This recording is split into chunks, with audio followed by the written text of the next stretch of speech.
Recording is on. En anglais en plus. À vous. Je lance juste, donc ce soir, nous avons une rencontre avec Mercedes Rosende, qui est auteure de romans policiers uruguayenne, traduite dans plusieurs pays d'Europe, on va parler de ça, et qui est interviewée ce soir par Jérôme Dejean, qui a bien voulu se prêter au jeu. Jérôme Dejean, qui est libraire et spécialiste du polar en France. Je n'en dis pas plus, à vous la parole. Alors bonjour, bonjour à tous et toutes, tous ceux présents. Comme vous avez pu le voir, on a laissé parler le maître de cérémonie. Vous m'entendez bien? Faites un petit signe, un OK si vous m'entendez bien. Oui. Voilà, merci. Voilà. Donc ce soir, en fait, c'est donc on a laissé le maître de cérémonie présenter. Moi, je suis assez estomaqué de cette rencontre ce soir et j'espère justement qu'elle sera très relayée parce que j'ai rencontré, donc en effet, je suis un libraire en France spécialisé en romans policiers, en polar. Et en France, le roman policier, le polar, c'est extrêmement important. Je vais enlever les mains pour pas faire trop italien.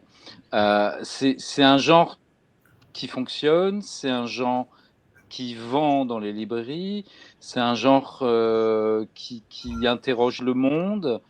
Et il y a quelques années de ça, il y a 2 ans maintenant, une personne que je ne citerai pas m'a parlé, m'a dit « Ah, mais tu lis l'espagnol dans le texte, c'est bien, il y a une auteure uruguayenne, tu sais à quel point j'aime l'Uruguay, qui écrit des romans policiers, c'est super bien. Tiens, je te prête mes romans. D'ailleurs, je ne lui ai toujours pas rendu ces romans, puisque on est là ce soir. Et en fait, donc j'ai rencontré Mercedes Rosende, à qui je vais très vite laisser la parole, juste comme ça se fait pour un libraire. Alors je parle du métier de libraire parce que c'est important. La première rencontre qu'on fait avec un auteur, avant de le rencontrer virtuellement comme ce soir ou de le rencontrer dans la réalité, c'est toujours par un texte. Alors ce texte, il n'arrive pas par hasard dans les mains d'un libraire, il arrive souvent grâce à un éditeur ou grâce à un passionné comme c'est le cas là. Voilà, donc voilà, et je développerai tout à l'heure ceci. Alors moi, là, puisque nous allons être relayés sur YouTube, on est en France, on est dans ce, aujourd'hui, festival virtuel entre la France et l'Uruguay, qui j'espère un jour sera physique, on va dire l'année prochaine, quand on sera tous vaccinés. Donc moi j'aimerais, donc j'ai lu évidemment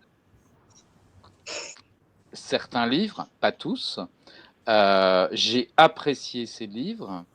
Je voudrais en quelques mots d'abord, pour justement si on est relayé par la suite, que Mercedes, avant même qu'on parle littérature et avant même qu'on parle de romans policiers, parce que ce soir, nous ne sommes pas dans la grande littérature, comme on dit en France, dans la blanche, nous sommes dans la vraie littérature, qui est à la fois blanche et noire et qui interroge le monde. Je pourrais paraphraser Jean-Patrick Manchette, auteur de polar et journaliste et grand connaisseur du genre, qui disait que le roman noir, le polar, en fait, c'était le roman de la crise. Mais tout ça, on va développer par la suite. Donc d'abord, ma première petite question pour Mercedes. Déjà, vous allez tous apprécier son français bien meilleur que le mien, sur plein d'aspects, si. Donc voilà, en quelques mots, avant même qu'on parle littérature, avant même qu'on parle de vos ouvrages, présentez-vous puisque là nous sommes entre Montevideo, Paris et ailleurs, que vous présentez vous en tant que personne, en quelques mots succincts, enfin rapides, ou pas.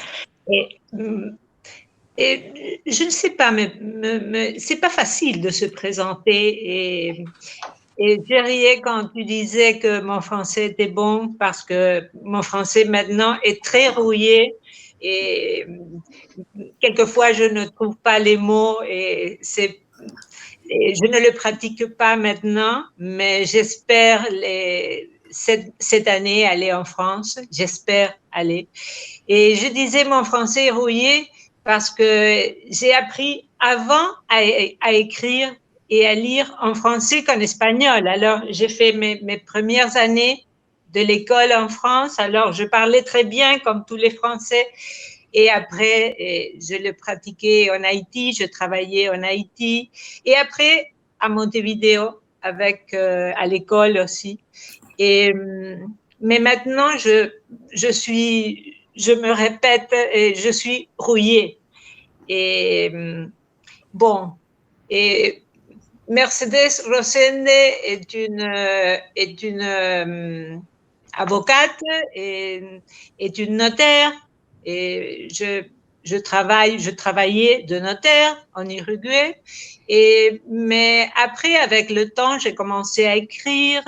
Et après mes 40 ans, j'ai commencé à écrire vraiment, à essayer de publier. Et j'écris il y a 20 ans seulement et je suis une auteure nouvelle.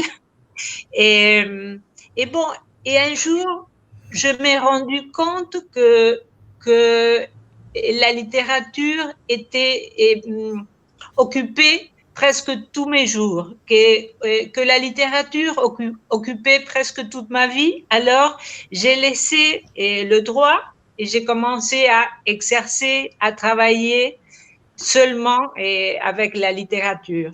Et bon, et maintenant, je suis seulement écrivaine, je ne travaille plus, je ne travaille plus au droit. Et maintenant, j'ai commencé à avoir quelques succès et j'ai commencé à vivre de la littérature. Et alors maintenant, je suis seulement ça, une écrivain, une auteure. Alors, oui, mais pas seulement ça, mais ça, on y reviendra. Alors, justement, la littérature emplit votre vie, la littérature est présente à chaque instant. Là, précisément, vous avez écrit plusieurs ouvrages, mais là, précisément, on est là ce soir pour évoquer ce qu'on appelle en France le roman policier, le polar. En quelques mots, alors en France, je le disais en préambule, le genre roman policier ou roman noir, où on lui trouve plein, ou l'anglicisme thriller, mais c'est autre chose, Oui, c'est autre chose. est un genre, honnêtement, non pas parce que c'est un genre que j'aime, mais est un genre très important en librairie, en littérature. Beaucoup d'auteurs en France, d'ailleurs, ont commencé par écrire. Depuis quelques années, il y a des auteurs qui ont commencé à écrire des polars, des romans policiers, et qui, quelques années après, ont eu le prix Goncourt, par exemple, ce qui est une nouveauté. Ça a été le cas du Goncourt d'il y a 2 ans, Nicolas Mathieu, qui avait écrit un premier roman au départ, roman policier, vraiment estampillé roman policier, roman noir, et qui, lors de son deuxième roman, a eu le prix Goncourt. Il y a eu Emmanuel Carrère qui n'a pas, enfin, pas pour ce genre de roman, mais qui flirte avec le Goncourt. Volodine, c'est plus la science-fiction. Il y a évidemment, enfin voilà, depuis quelques années, et il y a eu aussi le premier issu de ce genre, ça a été Pierre Lemaître, en France, qui a eu le Goncourt maintenant, je crois. Je n'ai plus mes fiches de révision, mais il y a déjà quelques années, il y a 5 ans ou 4 ans. Oui. Et Pierre Lemaître, d'ailleurs, avait, lors de sa remise de son prix Goncourt, avait remercié les gens du roman policier, les éditeurs, les auteurs, les festivals, les libraires, voilà. Donc en France, c'est finalement au départ un genre un petit peu marginal, au départ, je dis bien, même s'il a beaucoup de succès en librairie, et qui au fur et à mesure est devenu un genre à part entière et est devenu une espèce de creuset de talent littéraire. Alors, avant même qu'on parle de vous, est-ce que en Uruguay, il y a des similitudes ou pas du tout? Non, pas du tout, pas du tout. Et il n'existe pas en Uruguay une tradition de roman policier. Et il n'existe pas, ça fait peut-être 20 ans, 30 ans qu'en Uruguay, on écrit le polar. Et je te disais, il n'y a pas une tradition. Il y avait peut-être des livres isolés, mais pas une tradition. Mais grâce à une collection thématique qu'il y a des 10 ans, je crois, qui s'appelle Cosecha Roja, et je ne sais pas comment le dire en français, peut-être récolte rouge, mais Ouais. tu sais, comme Red Harvest, Moisson rouge. moisson rouge, c'est ça. Moisson rouge.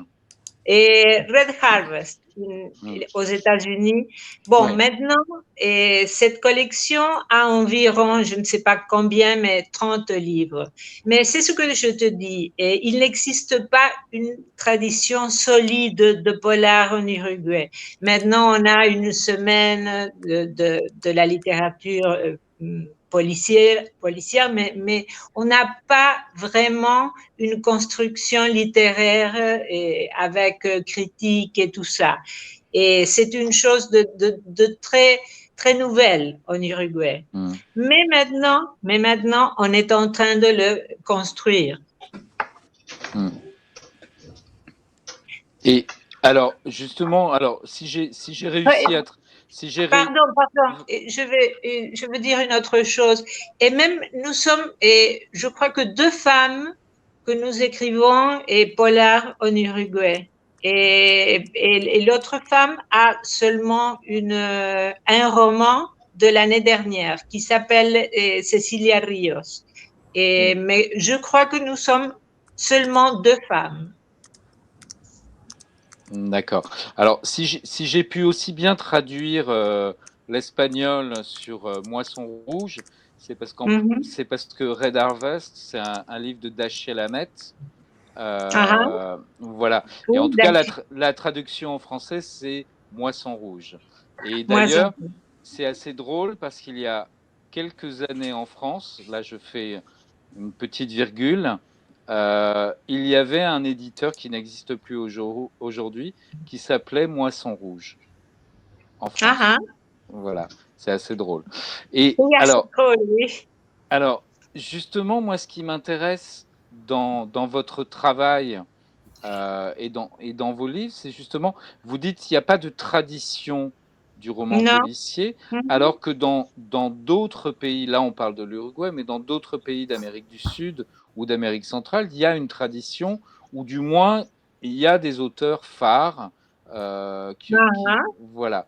Alors, ma question, c'est pourquoi une avocate, une spécialiste pénaliste, quelqu'un qui a travaillé dans différents lieux.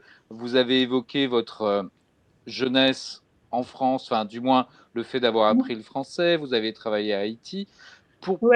D'où vous, personnellement, en tant qu'écrivain, en tant qu'auteur, cette envie de polar, de roman policier, d'où elle est venue? Est-ce que c'est le hasard de la création littéraire, ou est-ce que c'était une vraie envie au départ d'écrire un roman noir? Parce qu'on ne peut pas qualifier de roman policier complètement.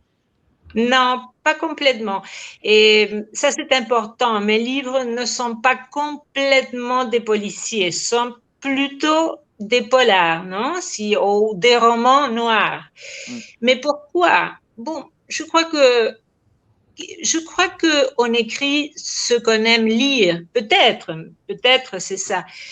Mais il y avait une autre raison.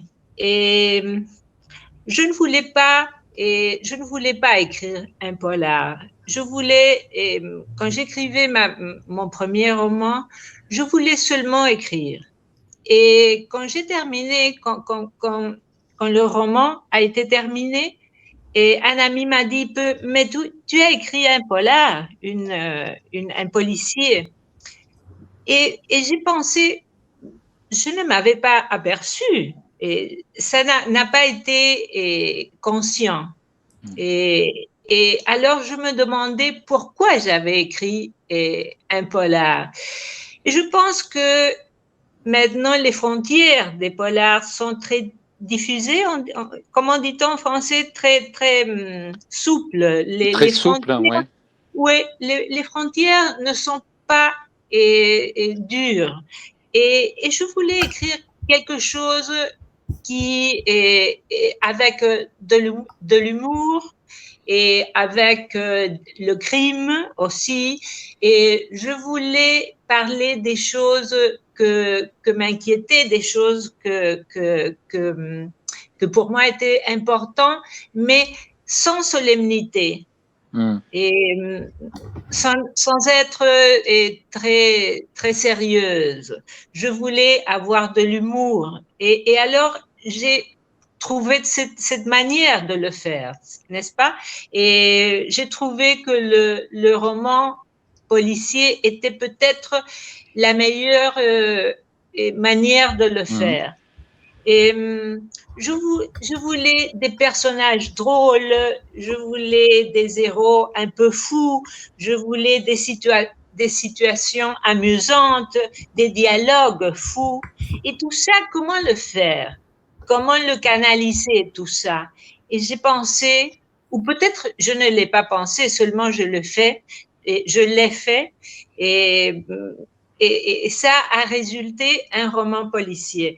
Mais je ne suis pas trop sûre. Et je sais que souvent, que je voulais parler de choses sérieuses sans être trop sérieuse et sans que l'architecture soit trop compliquée. Et alors, j'ai écrit Mujer equivocada, mon premier roman, mais sans le penser trop, sans penser, je veux écrire un polar, sans le penser pas trop. Alors justement, c'est très intéressant ce que vous dites, parce que justement, souvent, le polar, on va arrêter le terme roman policier, le polar, en tout cas en français comme on l'appelle, qui est un mélange, qui est du roman noir en fait. C'est un moyen de parler de la société, de ce qui se passe, de ce qui nous intéresse. On évoquait en anglais Red Harvest, Moisson rouge de Dashiell Hammett, c'est exactement ça. Il évoque la corruption, il évoque la crise de 1929 aux États-Unis qui va arriver, la corruption, les vendeurs d'alcool, etc., à travers un personnage d'enquêteur, etc. Et c'est intéressant parce que souvent les auteurs de polar disent ils disent exactement la même chose que Mercedes. Ils disent mais en fait non, j'ai pas écrit un polar. Je voulais parler de tel thème, de telle chose, je voulais parler de tel problème de société, et finalement, je voulais pas écrire un essai, je voulais pas écrire un article journalistique ou quelque chose d'ennuyeux. Je voulais écrire quelque chose qui interroge les autres, et vous, qui interroge les autres par la fiction. Et souvent, la fiction policière, le polar, répond à ces attentes. Et vous, Mercedes, ce qui est particulièrement intéressant, c'est que vous avez évoqué votre tout premier roman de cette série policière, qui aujourd'hui, je crois, en compte 3. Ouais. Voilà. Et vous Voilà. avez le titre, donc qui n'est pas encore aujourd'hui traduit, mais peut-être. Alors désolé pour mon espagnol, qui est encore plus rouillé que votre français. Mujer equivocada. C'est quelque chose de pareil. Ouais, et qui, dans le titre déjà, en fait, on peut l'interpréter à l'image du personnage. On va parler évidemment du personnage d'Ursula, mais à l'image du personnage et à l'image du roman et du deuxième roman, rien que ce titre, justement, vous parliez du mot, prête à plusieurs interprétations. Qui est cette... j'essaye de traduire en même temps, je n'y arrive pas, mais cette mujer equivocada. Qui est cette mujer equivocada? Qui peut être... Tu me demandes. Oui, et surtout, elle peut être... je vous le demande, je te le demande, mais surtout, c'est un personnage... Rien que le titre, déjà, on peut... En tout cas en français, si on essaye de le traduire, et c'est pareil en espagnol, peut être interprété de multiples façons. Oui, c'est pas facile de le traduire en français, hein? Il y a un titre qui a été choisi. Ah, Ah oui! Et quel est le titre? On avait envie d'aller vers ce qui nous semblait correspondre à toute la réalité du livre et du personnage. Et pour l'instant, on opte pour l'autre femme. Parce que ça joue sur les... Oui, c'est très bien l'autre femme. Parce que ça joue oui. sur les deux registres et sur justement la question de l'homonymie. Voilà. oui, aussi. Bon, alors, qui est Ursula? Et avant tout, je dois dire que je suis une auteure très paresseuse au moment de la création des personnages et je prends les personnages de la réalité, de mes connaissances, de la vie quotidienne, de ce que je lis aux journaux. Et je dois dire que je ne suis pas en danger d'être jugée, d'avoir un procès judiciaire, car jamais personne ne se rend compte ne se reconnaît dans mes personnages.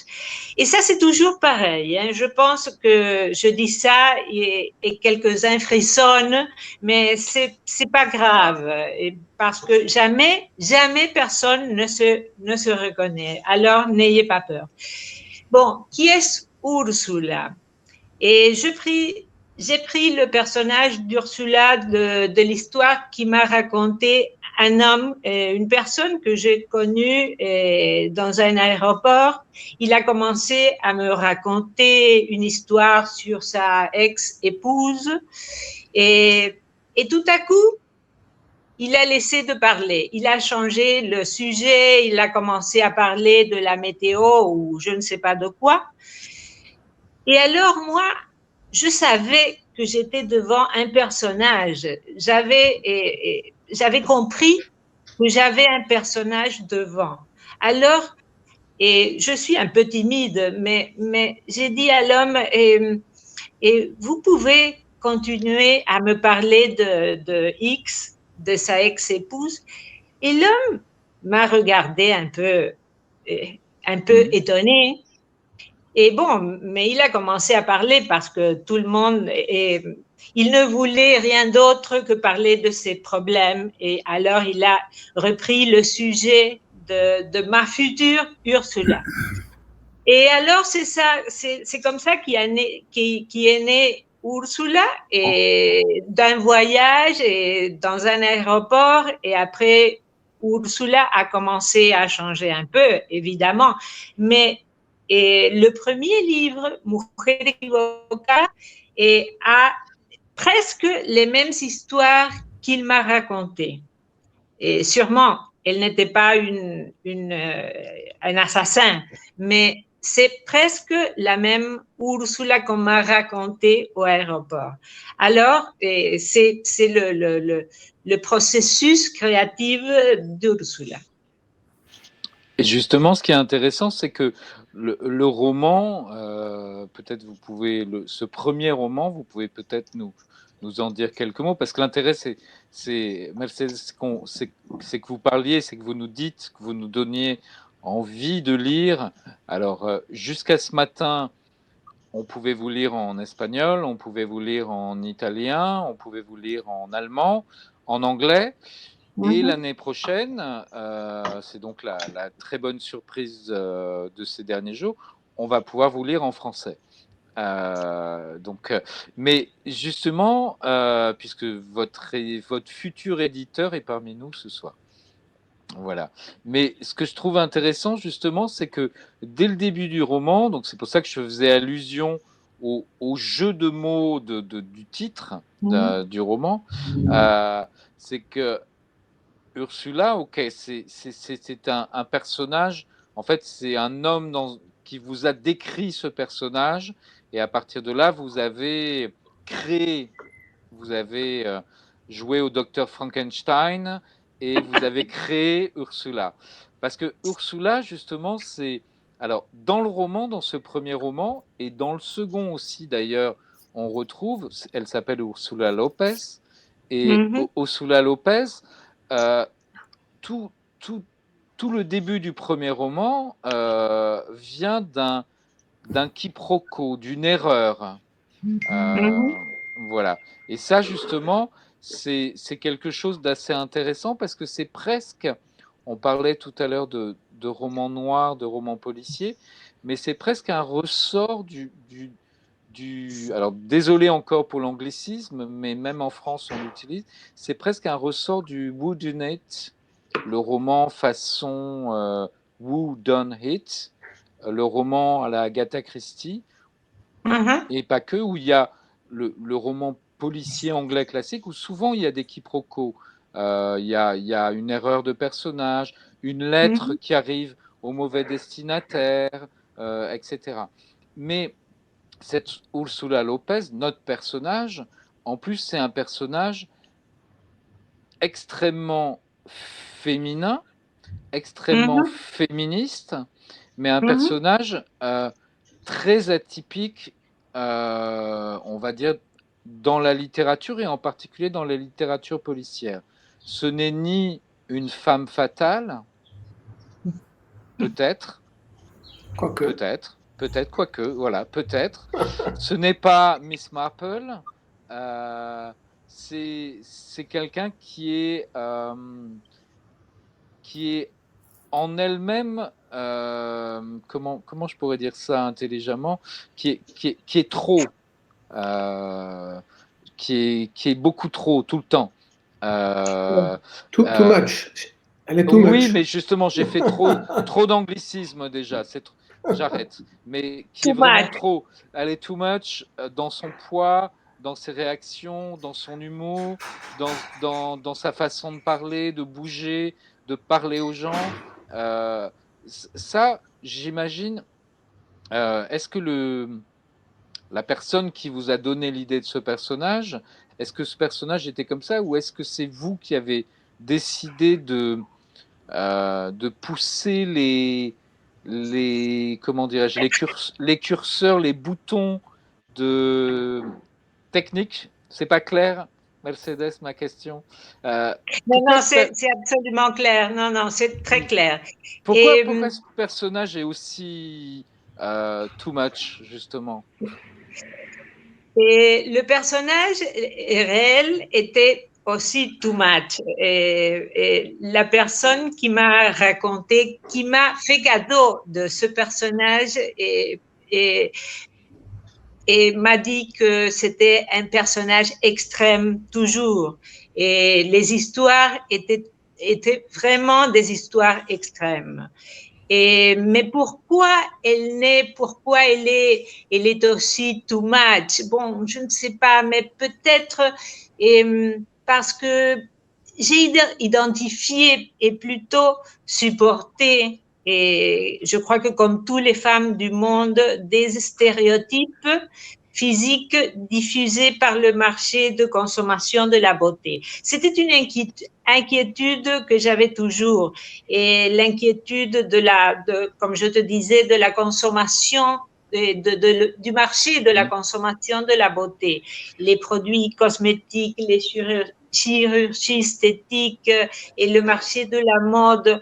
Et tout ça ignore les femmes grosses, mais même ignore les femmes normales. C'est pas nécessaire être grosse pour être ignorée par le marché. Alors, je pensais à tout ça pendant que j'écrivais et je pensais et comment le mettre dans mon roman sans le transformer et sans faire un manifeste. Et c'est clair ça. Et je voulais écrire, par exemple, et je voulais refléter et ce qu'on parle souvent du plafond de verre des femmes. Les femmes ont des difficultés à accéder aux postes de responsabilité, mais je voulais dire qu'il y a aussi un autre plafond, celui de l'esthétique. Ça m'inquiète toujours, je pense souvent à ça. Et je pense que c'est une nouvelle difficulté que nous avons, les femmes. Et on a cassé le plafond de verre du travail et maintenant nous avons un autre plafond de verre que c'est la beauté. Alors, nous vivons comme l'âne derrière la carotte. Ça se dit en français, l'âne derrière la carotte? Oui, ça se dit, oui, ça se comprend. Ça se comprend. Et nous faisons n'importe quoi pour perdre du poids, pour avoir les yeux ou les anges ou les cheveux d'une certaine manière et pour n'avoir pas de la cellulite, pour n'avoir pas des rides. Et enfin, ça m'inquiète tout le temps parce que il y a une phrase qui dit « Une femme n'est jamais assez maigre ». Alors, je voulais réfléchir sur tout ça, mais je ne voulais pas faire un manifeste, non? Je voulais parler avec de l'humour de tout ça. Alors, c'était des sujets très importants et très sérieux, je me répète, mais je voulais le dire avec de l'humour. Alors, Ursula, je reviens à Ursula. Ursula est extrême. Ursula est too much parce qu'elle ne pouvait pas être d'une autre manière pour refléter tout ça. Oui, mais justement, c'est ce qui fait, merci beaucoup, c'est exactement ce qui fait son charme, son charme, son charme, et qui fait qu'on a envie, parce que moi une des choses qui m'a marqué, bon, j'ai le malheur de ne pas connaître l'Uruguay, mais au-delà du personnage très, très too much, comme on dit. Moi, ce que j'ai aimé aussi, c'est le regard que vous portez en tant qu'auteur, mais que ce personnage porte sur Montevideo, sur la société. Justement, vous l'évoquiez quand vous parliez de « je voulais pas faire un manifeste, mais en même temps, je voulais manifester ce qui se passe aujourd'hui ». Voilà, j'ai fait un jeu de mots, bravo. Mercedes l'a compris, merci beaucoup. Mais je voulais manifester ce qui se passe aujourd'hui. Et au-delà de ce personnage, parfois too much, mais qui en fait est extrêmement attachant, il y a aussi, elle porte un regard comme le vôtre, toujours plein d'humour, mais un regard très, très juste et sans concession sur la société aujourd'hui en Uruguay ou sur la société, en Uruguay évidemment, puisque c'est là que se passent les ouvrages, mais il y a plein de réminiscences et plein de connexions avec le reste du monde. Est-ce que ça, c'était aussi une envie, une volonté de donner à... Oui. Et je pense que je m'intéresse, comme tout le monde, au comportement humain. Et je travaille avec, je pense maintenant, je travaille avec des émotions primaires et je travaille avec, je ne sais pas, la haine, la jalousie, la rage. Et même, je travaille avec des autres péchés comme la gourmandise, plutôt. Et surtout, je travaille avec la gourmandise. Et alors, tout ça, se voit quand on lit les livres, les romans de Ursula. Je crois que c'est pour ça qu'elle est extrême, parce que je fais l'essai de travailler avec des émotions primaires. Et je ne sais pas si c'est ça que tu me demandais. Si. Alors, à la fois sur les émotions d'Ursula et des Uh-huh. autres personnages. Bah, il y a Ursula, mais au fur et à mesure des romans, il y a d'autres personnages qui prennent un petit peu d'importance, des collègues, des rencontres, cette autre Ursula Lopez aussi. Mm-hmm. Oui, mais donc ce que tu disais bien quand tu parlais de ne pas vouloir faire un manifeste, c'est qu'en même temps, moi, ce que je trouve intéressant, c'est que tes romans décrivent très bien, c'est pour ça que je m'excusais de ne pas connaître assez bien ton pays, mais Mm-hmm. décrivent très bien une réalité sociale de l'Uruguay d'aujourd'hui. Loin, ce que j'ai trouvé drôle, loin a priori d'une image un peu qui peut avoir carte postale. Ouais. Et Et oui, tout le monde me dit que, par exemple, les Allemands me disent tout le temps qu'ils adorent l'image de Montevideo, qui est à la fois une belle ville et que je montre la beauté de Montevideo, et d'une autre part, tout le sordide qu'il y a à la ville aussi, et que c'est une espèce de blanc et noir oui. et dans une même ville, et il trouve très intéressant ça. Et on m'a dit plusieurs fois que Montevideo, et dans mes romans, était presque un personnage. Et moi, Oui. j'étais étonnée parce que c'était pas ma volonté de faire ça. Mais maintenant, je crois que oui, que c'est ça, que Montevideo est un personnage comme Ursula, comme les autres, comme Antinucci, qui est tourné très populaire maintenant, et, et l'avocat. Et bon, et oui, peut-être. Et maintenant, je le pense et je dis oui, bien sûr. Montevideo, je l'aime beaucoup, mais je la hisse aussi. Et c'est une ville contradictoire. Et peut-être ça. Et j'ai écrit au-delà de ce que je voulais. Alors, je rebondis sur ce que tu viens de dire. Je ne te vois plus en direct parce que j'ai des soucis d'écran, parce que d'autres Ah, gens se sont connectés, mais c'est pas grave. Mais je trouve très intéressant ce que tu viens de dire, parce que justement, alors là, c'est un compliment. Les grands auteurs de romans, de polar dans le monde, c'est des auteurs dont souvent un des personnages est la ville.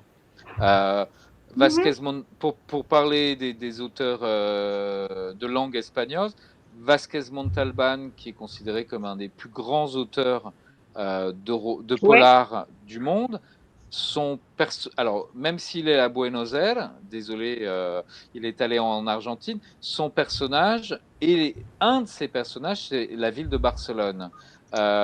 C'est la même chose avec le Los Angeles pour James Ellroy, c'est la même chose pour le New York de je ne sais pas qui, mais il y en a eu beaucoup sur New York, de Richard Price. Jérôme Charine. Ou de Jérôme Charine, voilà, exactement. Et justement, je trouve ça très intéressant parce que dans le tout premier Mujer Equivocada, moi, j'ai lu alors, comme vous l'avez compris, mon espagnol n'est pas parfait, mais j'arrive à le lire. Et je me suis beaucoup focalisé sur les dialogues, sur le personnage.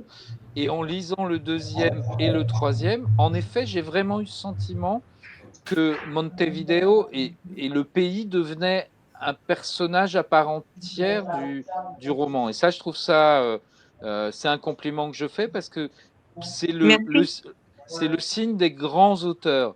Tu as dit tout à l'heure que tu avais commencé tard à écrire, mais Ouais. justement, c'est une œuvre en devenir et à continuer. Et c'est intéressant, et je te redonne la parole, aussi, ça va me permettre de faire une petite transition. J'évoquais en préambule que jusqu'à présent, donc tes ouvrages sont publiés en Espagne. Ouais. Ça, Non, en Espagne, non. Pas encore. Et en langue espagnole seulement, en Uruguay et en Argentine seulement. D'accord. Mais pas en Espagne, oui. Pas en Espagne. Oui, maintenant mes livres sont en anglais presque partout, et en Royaume-Uni, États-Unis, Australie, bon, partout. Et les livres en allemand, et en Allemagne, Suisse, Autriche, et après, maintenant, en italien, mais pas en Espagne. Non, non, non. Pas en Espagne, je croyais. Mes excuses. Je croyais qu'en Espagne, je pensais qu'un éditeur avait récupéré. Voilà. Mais c'est intéressant. C'est bien drôle, hein? Oui, bah en français on dit nul n'est. Alors, si tu es prophète, nul n'est prophète en son pays. C'est peut-être nul n'est prophète dans sa langue natale. En tout cas, en Uruguay, oui. C'est ça. Voilà. Mais non, mais ce que je voulais dire plus sérieusement, c'est que ce qui est intéressant, c'est que tu parlais de la ville de Montevideo, et notamment de la perception de ton public dans les pays germaniques, puisque tu as été traduit en Allemagne, et qui justement trouvait que Montevideo était un personnage à part entière. Et ce qui me permet de rebondir justement sur toutes ces traductions, c'est que quand Antoine Barral m'a parlé pour la première fois, il m'a prêté ses livres, que je dois lui rendre d'ailleurs, te concernant, en fait, il me disait, mais c'est incroyable parce que en plus, elle est francophile, elle parle très bien français, on peut le juger, et elle n'est pas traduite en français. Et donc la petite anecdote que je racontais, c'est que ce qui est intéressant là pour ceux qui nous écoutent encore, et surtout pour ceux qui nous écouteront dans le futur, pour ce festival d'amitié littéraire entre l'Uruguay et la France, c'est que aujourd'hui, j'ai appris, toi tu le savais déjà, que enfin tu allais être traduit en français. J'en profite pour dire un petit mot. Marianne Millon, votre traductrice, Mercedes, est avec nous. Voilà. Et donc, salut Marianne. Et donc, c'est grâce à Marianne, en fait, que votre travail est venu jusqu'à moi. Merci Marianne. Bon, visiblement. Non, très bien, mais alors moi mon souci c'est que je ne vois pas plus tout le monde, je n'arrive pas à enlever, voilà. Mais Mercedes justement, comment je dirais comment tu imagines, alors là on fait de la politique fiction, mais comment tu imagines ou que tu espères que ton futur lectorat français va ressentir ces romans, cette série, et ce personnage d'Ursula, et ces intrigues un peu folles au départ, mais qui finalement retombent toujours, j'allais dire, retombent sur ses pattes. Est-ce que tu as des espoirs, des craintes? Non. Et oui, j'ai des espoirs, mais je pense que l'Europe reçoit les romans latino-américains et comme une littérature exotique. Et moi, je n'étais pas consciente de faire une littérature exotique. Mais on me l'a commencé à dire en Allemagne, maintenant en anglais, en langue anglaise, et on me dit toujours Montevideo, est une ville très exotique. Mais non, je dis, mais elle n'est pas du tout exotique. Mais on l'aperçoit comme une ville bizarre. Alors, c'est une ville bizarre, tu veux la voir, et les autres la regardent comme une chose exotique. Bon, c'est très bien pour moi. Mais je n'étais pas consciente de faire d'offrir une ville, une littérature, des personnages exotiques. Mais maintenant, je suis consciente que l'Europe l'aperçoit de cette manière. Et bon, l'auteur donne un roman et le récepteur le lit comme il veut. Et se comprend ça? Vous comprenez ça? Oui. Bon, alors, qu'est-ce que je pense? Comment va-t-on recevoir en France ce roman? Je ne sais pas. Et j'espère que bien. Et j'adore la France. Comme je disais à Antoine avant de commencer, j'ai fait des années de l'école en France. J'ai commencé à lire et à écrire avant en français qu'en espagnol. Et pour moi, c'est une espèce de deuxième patrie. Et pour moi, serait beaucoup plus important d'être bien reçu en France que peut-être en Australie, non? C'est normal. C'est normal parce que je suis un petit peu francophone. Et bon, alors, j'ai des illusions. Non, mais justement, c'était vers là que je voulais t'entraîner. Je veux pas te mettre la pression, mais en fait, tu es presque, et désolé, monsieur l'ambassadeur, mais en fait, tu es presque une ambassadrice naturelle de l'Uruguay. Ah, merci. Et pas encore, mais peut-être dans le futur, je pourrais, je ne sais pas, aller en France et faire quelque chose avec mes lecteurs. J'adorerais ça. Et j'aime beaucoup parler avec les lecteurs et j'aime beaucoup la connexion avec les lecteurs. Et pour moi, ça serait un rêve. Un rêve qui, j'en suis sûr, va devenir réalité, si c'est pas en 2021, au moins en 2022. C'est joli. Oui, ce sera en 2022, en mars 2022. Moi, je déménage maintenant en Espagne en août ou septembre. Oui. Et je serai en Espagne quelques mois et après en France, oui. Ah ben je vivais jusqu'à l'année dernière, jusqu'à l'année dernière au Val-de-Loire et le département était Maine-et-Loire. Oui.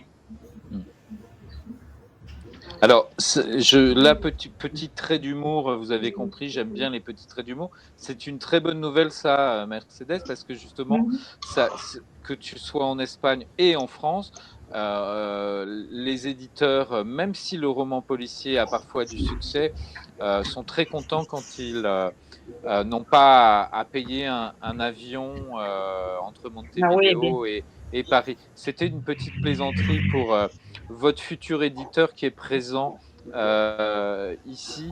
Non, moi, je suis très enthousiaste et je suis, alors en tant que connaisseur ou spécialiste, mais on va dire connaisseur du genre, et surtout en tant que libraire, puisque je suis libraire, moi je suis... Alors, il peut m'arriver de me tromper, mais moi je suis très enthousiaste à l'idée de vos livres traduits en France, et je suis absolument persuadé, mais je pense qu'on est nombreux ici ce soir, que ça soit votre futur éditeur, votre traductrice, Antoine et plein d'autres, je suis persuadé que vous devriez, comme on dit, sans se mouiller, rencontrer un public, parce que justement ce personnage d'Ursula, mais pas qu'elle, tous les autres personnages, comme on a évoqué la ville, etc., les intrigues aussi, parce qu'on n'a pas évoqué les intrigues, mais les intrigues sont au départ simples et se compliquent de plus en plus. Donc voilà, moi je suis persuadé que le public français qui vous lira dans la traduction de Marianne. de Marianne, voilà, pardon Marianne, je cherchais votre prénom, vont être enthousiastes. Parce qu'en plus, il y a une vraie envie en France où justement le genre polar est un genre important, mais en même temps, il y a des choses terribles qui ne sont pas intéressantes. Et là, je trouve que vous apportez une nouvelle voie. Ah, merci. J'espère alors, et j'ai un petit succès en Allemagne, et je ne sais pas encore comment ça va en anglais, mais alors j'espère que ça soit comme en Allemagne, que mon livre marche très bien. Et pour moi, c'est une surprise parce que quand pendant que j'écrivais, je ne pensais jamais avoir un succès hors de l'Uruguay. Même pas en Uruguay. Même pas. Je ne pensais à rien. Et justement, aujourd'hui, concernant ce personnage de Soula, il y a 3 romans qui existent. D'ailleurs, ils ont tous des connexions et des liens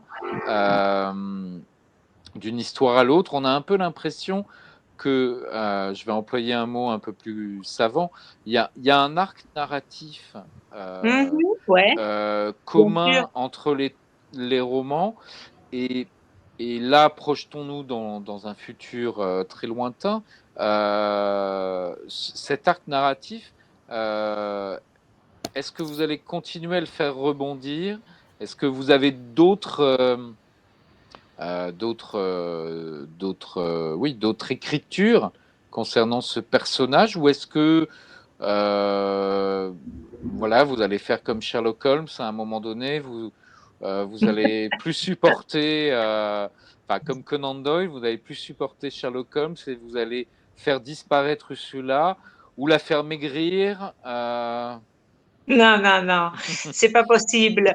Et je ne sais pas ce que je vais faire avec Ursula, et maintenant je suis en train d'écrire un 4e roman, et je ne voudrais pas oublier un autre roman qui est de 2008, je crois 2008 ou 2009, que je voudrais bien faire le 2e. Et c'était un autre personnage qui est aussi très intéressant, un autre personnage féminin. Mais maintenant, je te disais, Jérôme, je suis en train d'écrire le 4e. Et pour l'instant, Ursula ne m'écrit pas. Pour l'instant, Ursula ne meurt pas.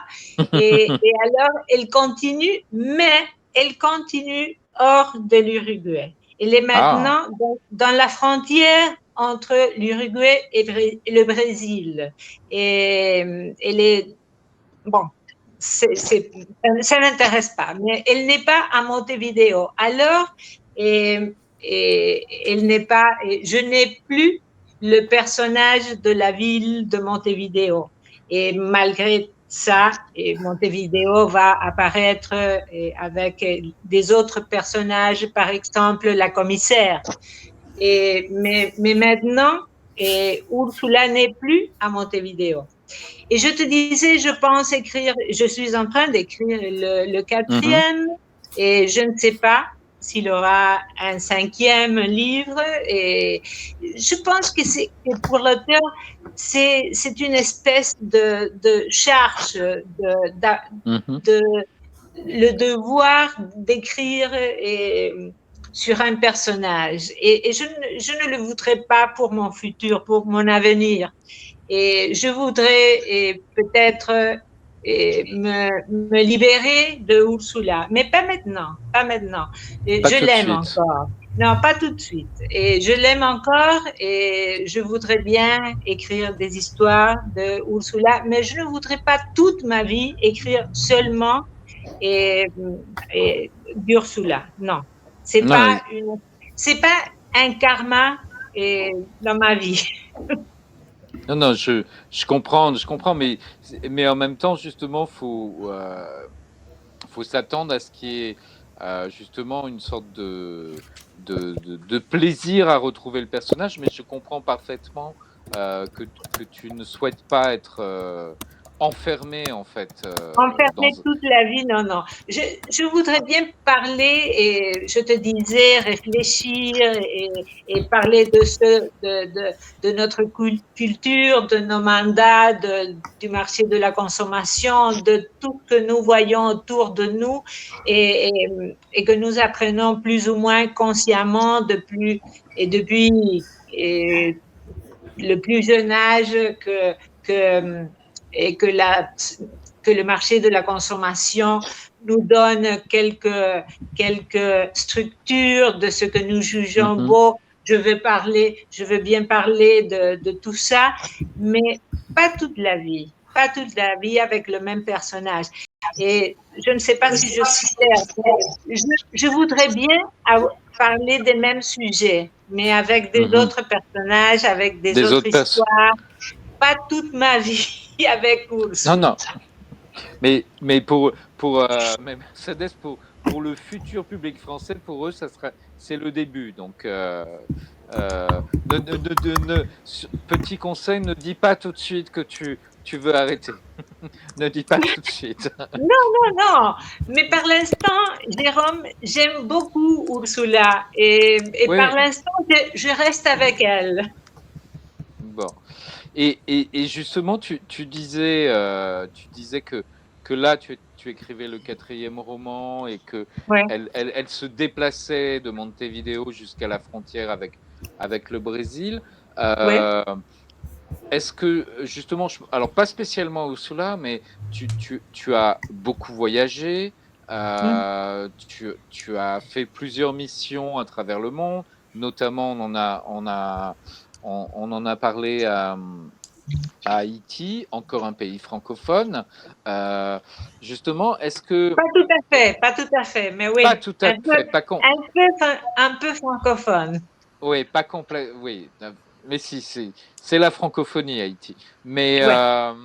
mais, euh, mais voilà, est-ce que justement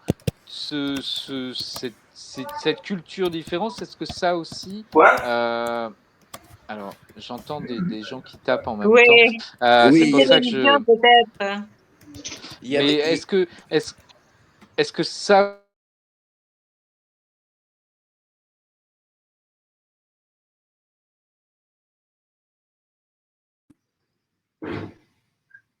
Il n'y a plus de ouais. son. Là, c'est bon? Et- Oui, c'est oui, bon. Voilà. maintenant c'est bon, oui. Donc j'ai perdu le fil conducteur de ce que je disais. Mais est-ce que justement toutes ces expériences aussi, ça nourrit tes romans? Abandonnons Ursula, allons sur d'autres romans. Tu t'évoquais cet autre personnage de ce roman dont j'ai oublié le titre, qui date de 2008. Mhm. Est-ce que justement tout ça aussi, ça te nourrit, puisque là on parle, on est sur est-ce que ça te nourrit aussi bien pour les romans de Ursula, mais que pour des futurs romans? Est-ce que tout ça, ça te sert? Hmm, pas consciemment, mais Madame Bovary, c'est moi. Et comme disait, oui, et je ne suis pas tout à fait consciente et quand je le fais, mais je suis sûre que toutes mes expériences de vie, tous les personnages que je connais quand je voyage, tous les paysages que je vois quand je me déplace, et je pense que tout ça nourrit les romans, tous les histoires. Mais c'est pas un processus que je fait de manière consciente, non? Et je ne suis pas très sûre de comment ça fonctionne. C'est un peu mystérieux pour moi, l'écriture. Pourquoi est-ce qu'on écrit? Avec quoi est-ce qu'on écrit? Et comment on écrit? Écrit-on? Et c'est très mystérieux. Quand j'étais en train d'écrire la fin de mon dernier roman, et je ne savais pas comment le finir, n'est-ce pas? Alors j'étais assise et je pensais, et je n'avais aucune idée de comment le terminer.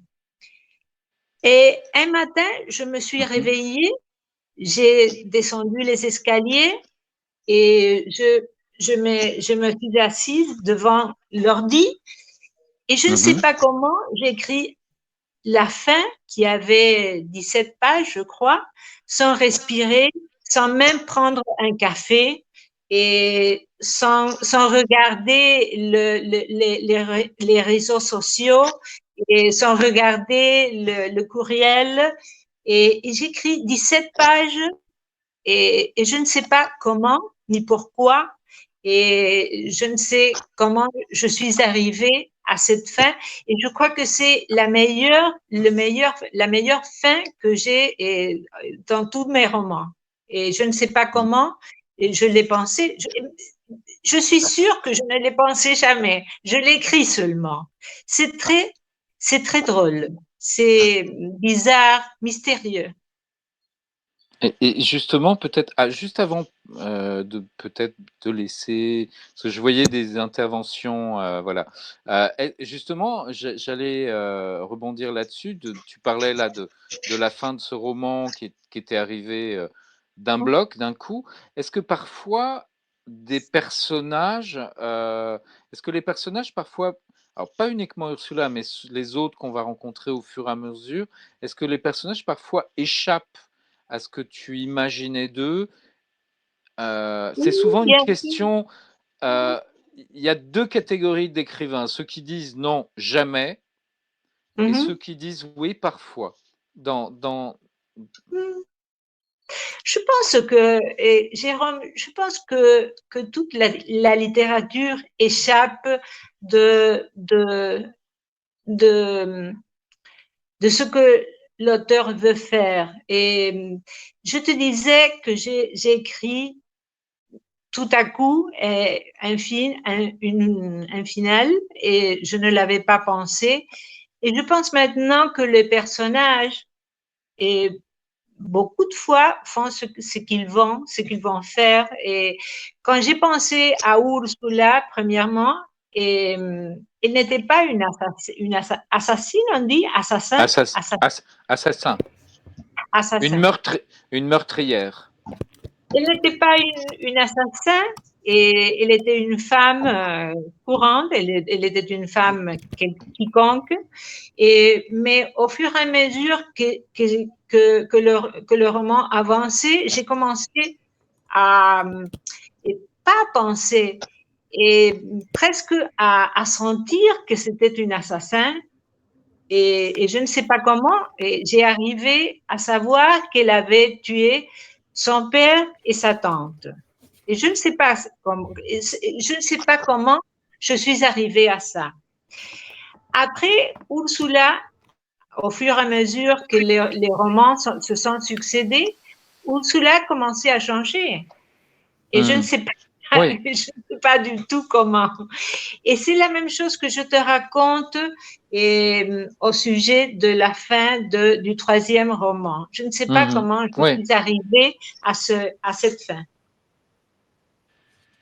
D'accord. C'est un processus mystérieux. J'insiste toujours, je le dis toujours, oui. C'est mystérieux et c'est la joie aussi en tant que lecteur, justement, d'être emmené vers une direction auquel on ne s'attend pas. Et tu me demandais, je crois, si le personnage change. Oui, le personnage change. Change change parce que tu ne sais pas pourquoi. Tu ne sais pas clairement pourquoi. Et un jour, tu vois que le personnage a changé et bon, c'est ça, c'est donné. Hmm. Alors, on pourrait continuer à parler ainsi longtemps, mais j'ai vu à un moment donné, alors je ne suis pas le maître, c'est plus facile, ça sera plus facile l'année prochaine lors d'une conférence avec un micro où on est. Mais j'ai vu que certaines personnes voulaient peut-être intervenir, notamment Antoine. Notamment la traductrice. La Surtout traductrice, la voilà, traductrice c'est ce que j'ai Marianne vu. Million, Oui. oui, on va lui laisser la parole, ça lui revient maintenant. Hein. C'est normal, Ouais. à elle l'honneur. On vous écoute. Oui, bonjour. Je ne sais pas si vous m'entendez tous. Oui, Oui. Oui, je t'écoute. Salut Marianne. Hola, Mercedes. Hola. Je n'ai découvert l'intervention qu'il y a une demi-heure, donc je ne me suis pas connectée avant. Et donc j'ai loupé le début. Je voulais simplement dire que j'étais en pleine traduction du roman Mujer equivocada et que j'ai lu donc les 3 qui existent là, très vite quand l'agent me les a envoyés il y a 2 ans. Et quand j'ai proposé le texte à Pascal, il était enthousiasmé comme moi par ce personnage de Ursula qui, contrairement au personnage féminin, même protagoniste dans les romans noirs, n'est pas quelqu'un qui joue sur l'apparence, et elle va faire, entre guillemets, de vilaines choses pour de mauvaises raisons. Donc ça m'a beaucoup plu. Et puis voilà, j'ai lu que Mercedes disait ça aussi, que c'était ça qui lui plaisait.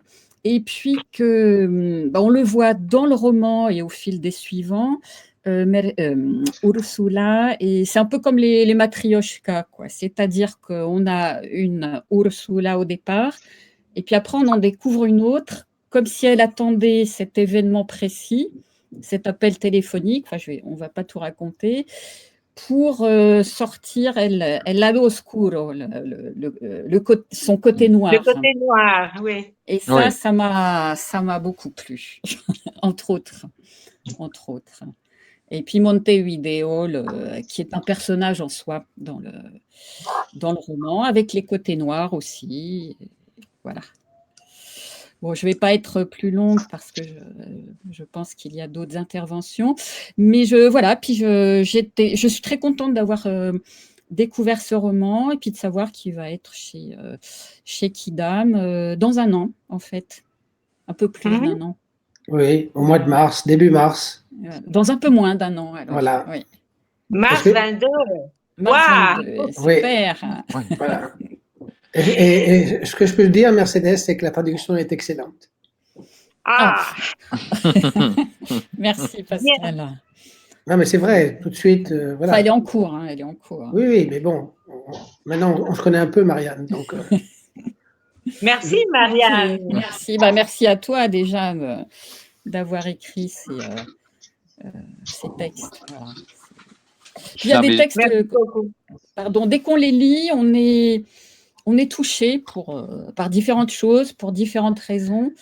Mais voilà, on sent à travers l'écriture, les personnages sont déjà là. Donc, la moitié du travail est fait quand les personnages sont tellement incarnés, en fait.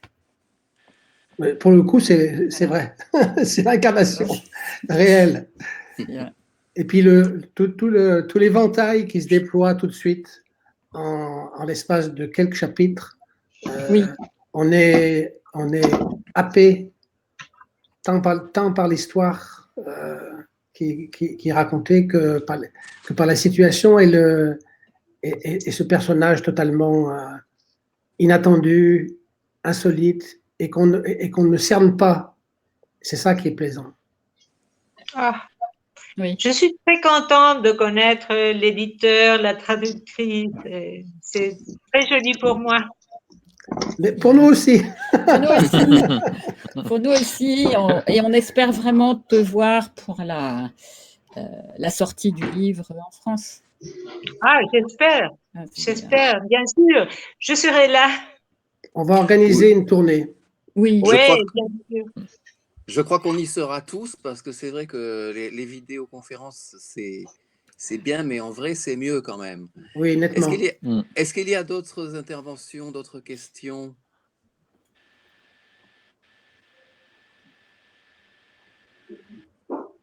Moi, je voudrais dire que je suis vraiment très heureux que cette rencontre se fasse aujourd'hui, parce que c'est vrai que ça fait environ 3 ans que j'ai lu les livres de Mercedes et que ils m'ont plu. En même temps, je suis pas un grand lecteur de polar ni un grand connaisseur, donc c'est ce qui m'a donné l'idée d'en parler à Jérôme, qui est un expert, et que finalement, hasard des agendas, des calendriers, on puisse se parler ce soir, alors que la décision de publier en français vient juste d'être prise. C'est que voilà, il s'est passé quelque chose aujourd'hui et je suis content qu'on puisse l'enregistrer et on le ressortira. Quelqu'un d'autre veut dire quelque chose? Je voudrais juste revenir sur ce qu'a dit Jérôme au départ, à savoir que très souvent, pour de mauvaises raisons, vous avez des distinguos entre littérature blanche et littérature noire. Moi, je suis un éditeur qui a un grand souci du fond et de la forme, et notamment du traitement de la langue. Et je pense que je suis connu pour ça, et reconnu pour ça. Mais j'ai été pendant très très longtemps un énorme lecteur de polar. Et pour moi, c'est un genre qui est absolument incontournable. Et quand la production, on tombe sur un texte qui d'emblée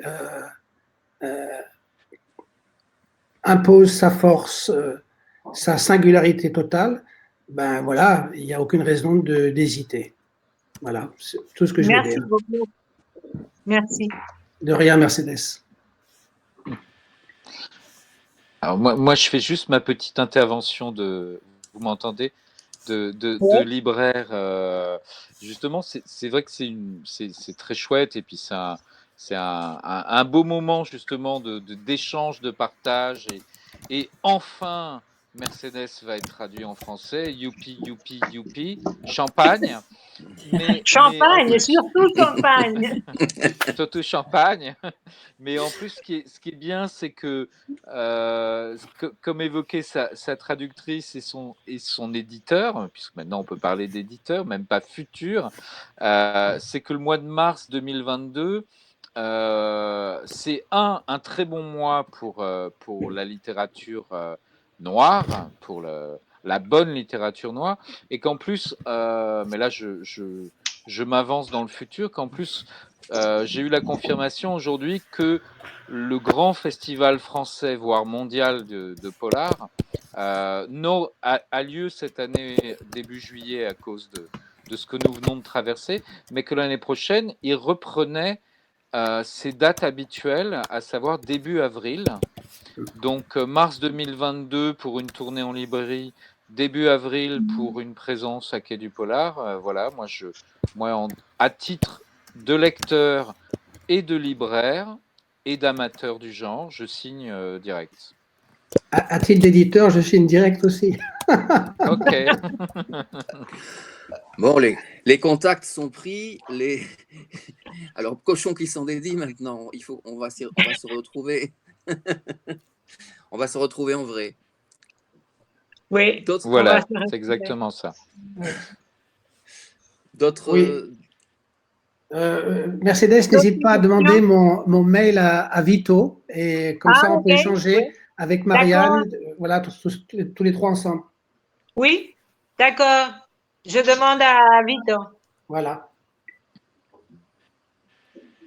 Et moi, je voudrais raconter une petite histoire.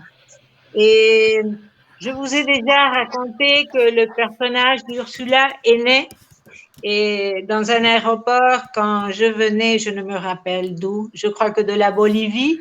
Et de la Bolivie, je retournais en Uruguay et une personne m'a fait cadeau du personnage de Ursula.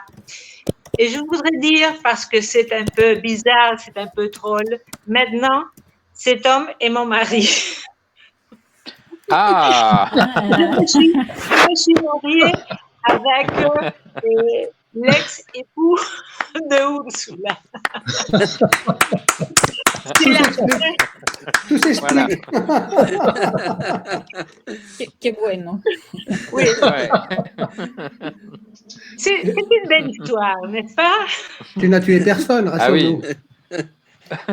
C'est une très belle histoire. Il m'a fait cadeau de mon personnage et on s'est mariés. Ah, il fallait que ce soit dit aujourd'hui et que ce soit enregistré. Ça va rester pour l'avenir. Ouais. Ah ouais, oui, là. Pour l'avenir. Oui.